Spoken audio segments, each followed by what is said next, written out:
When you're designing an HDI or high density interconnect PCB for an AI accelerator application, I'm sure you're busy making sure the signals are clean and that the microvias and vias on that HDI board are manufacturable. But there's another problem that is just as likely to cause a failure in your PCB. It's whether the geometries you're using in your design can actually deliver the power you're expecting from it and also can maintain the voltage of operation that you're expecting from the PCB. That's what we're looking at today in this video. Now, why is electron flow so important? Well, this has to do with something called current density.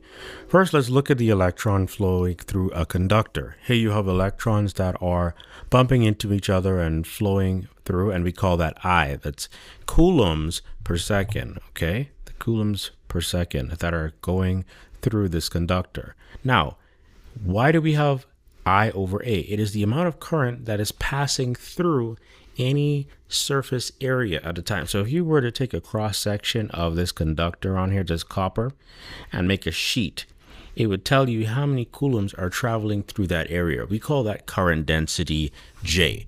Now, that's going to be very important for the current vision view to see just how well the engineers have laid this out, because you do want experts to do this and who know what they're doing. You can also pick up some of these best practices. Now, microvias are smaller than your traditional vias, which is the whole purpose of a high density interconnect design. But the problem with that is you have more current flowing through a microvia because there's less overall surface area than you would a normal via. So more current carrying, more heating effects are going to occur, and as a result, more resistance and more voltage drop, which is why we address voltage drop eventually and along with IR drop. Let me show you what I'm talking about. To verify the power delivery integrity on your PCB, you want an enhanced design flow that goes beyond DRC. It goes beyond constraints.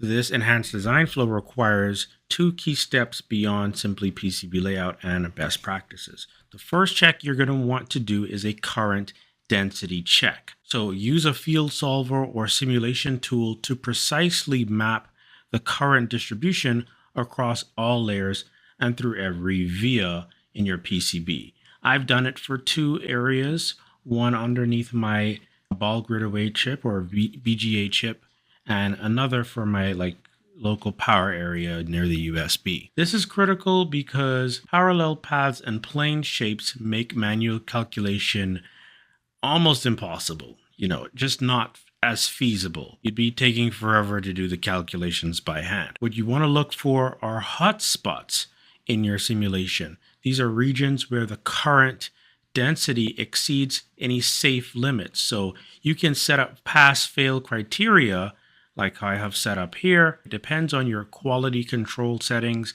as well, but you can set up pass-fail criteria to figure out where your problematic spots are in your design. Your hotspots would be your regions where the current density exceeds the safe limit on the PCB, which could either lead to immediate thermal issues or, if not, potential long-term failure.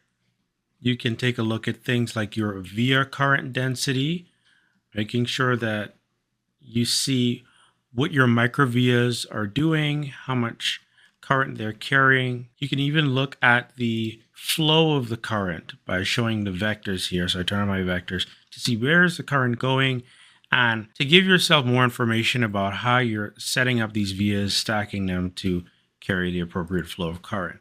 You also have trace current density to see what the current flow is like for specific traces, and plane current density to see where the current is flowing through your planes and how it flows.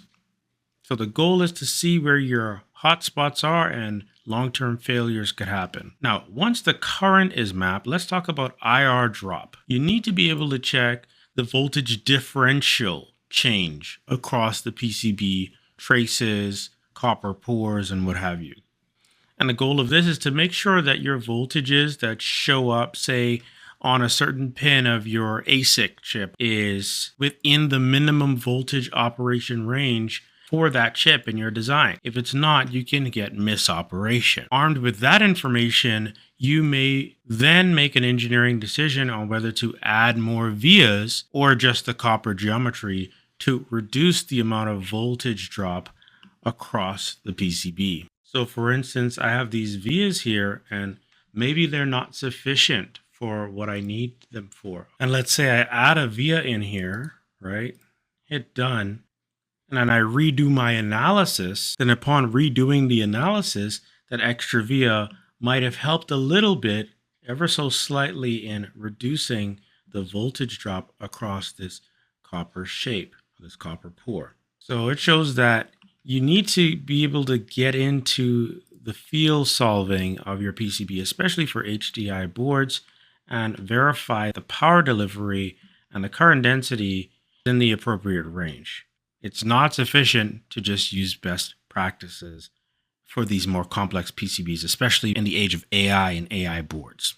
Okay, so traditional PCB design treats power as like an automatic given thing. Advanced HDI high-density interconnect design verifies your power delivery and current density. By incorporating current density and IR drop into your analysis and workflow, whether by simulation or through standards like the IPC 2152 and following those best practices very strictly, you go from simply just best practices and rules of thumb, ensuring that your physical reality of your copper matches the electrical intent of your schematic.